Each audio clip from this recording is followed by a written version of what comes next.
I'm Soledad O'Brien. Welcome to Matter of Fact. It's been almost 2 weeks since Hurricane Maria struck Puerto Rico and the U.S. Virgin Islands, both U.S. territories. Currently, 3.5 million Americans live in Puerto Rico. And while FEMA reports there are 10,000 federal staff and rescue personnel on the ground, that's significantly fewer than the 31,000 government and rescue workers who responded quickly in Texas and the 40,000 workers helping in Florida after Hurricane Irma.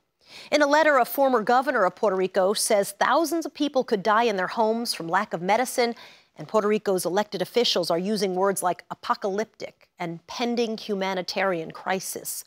A day after saying the shipping industry wouldn't want the law lifted, President Trump waived the Jones Act, which will significantly lower taxes on shipping supplies into the devastated area. The holdup now seems to be the damage internally. What supplies are available just can't make it beyond the ports. Sean Williamson is in San Juan, Puerto Rico for us. He is working with Visual Ops, an organization which sends military veterans in to assess damage post-disasters. He joins us by phone. First, tell me what the situation is like where you are right now. The major thing that's affecting everybody is a lack of access to gasoline. We've been using the gasoline meter on the vehicles as essentially a barometer for the health and psychology of the island. As it gets lower, the situation's continuing to get worse. As soon as you go shortly outside of the city, the situation becomes rapidly worse than it is in the downtown areas. What about water? There are so many reports we heard that as much as 40% of the island has no access to water. And I know the temperatures have been hovering from the 90s to even the low 100s. Water is definitely an issue. It's neighborhood dependent on whether they have any running water. It's again, neighborhood dependent if that running water is potable or not. Those who don't have access to any running water, we then have to figure out ways to make sure that we can supply them with, even the basics. Where are people living? I mean, the pictures are remarkable to see just how devastating the storm was on homes. Obviously, most of them that you've seen are uninhabitable. Where are people going? They're actually still sticking around at home. Some of the damage, again, is very neighborhood dependent as to how bad it is. If homes are unlivable, the people in Puerto Rico have, very strong family connections, and they take care of each other, which has been fantastic to see. So if one home is not livable, brothers, sisters, cousins, parents, everyone's taking in whoever they can to help each other out. It's actually been a pretty good positive experience, is just to see how strongly that the people in Puerto Rico take care of each other. And as the days have continued and as the gas meter has lowered, that politeness has reduced.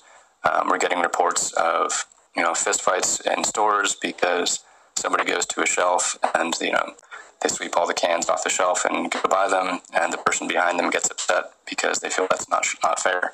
And there's actual physical confrontations. And like I was saying about the driving, is becoming a little bit more aggressive. Sean Williamson, he served in Special Forces. Thank you, Sean, for your time. I appreciate it. Thank you. Journalist Jay Fonseca is in San Juan, Puerto Rico. How are people holding up? Are you feeling like the situation is deteriorating? Definitely.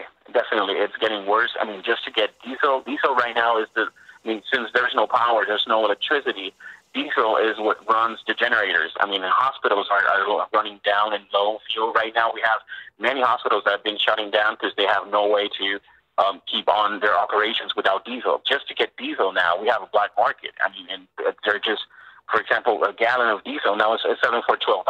And how are people dealing with those frustrations? I mean, certainly the trauma of just surviving the storm is a lot, but then, of course, all those... So that imagine, you cannot call the cops if you see a robbery. I mean, you cannot call 911 if someone is stealing from you, if someone is trying to do harm to you. You cannot call 911 if you need an ambulance. So you cannot get gasoline. Diesel is basically non-existent outside of hospitals.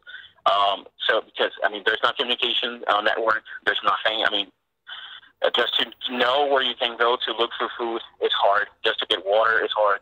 Do people in Puerto Rico feel that the government's been helpful? Because some of the comments from some elected officials have praised the 10,000 FEMA employees who are on the ground, or do people feel like they've been forgotten and that the response has been slow? I'm going to tell you the truth. I'm not going to criticize the U.S. government right now because we need help. Jay Fonseca, thank you, Jay. He's a journalist joining us by phone in San Juan, Puerto Rico. Jay, good luck to you, and thanks for joining us. Thank you.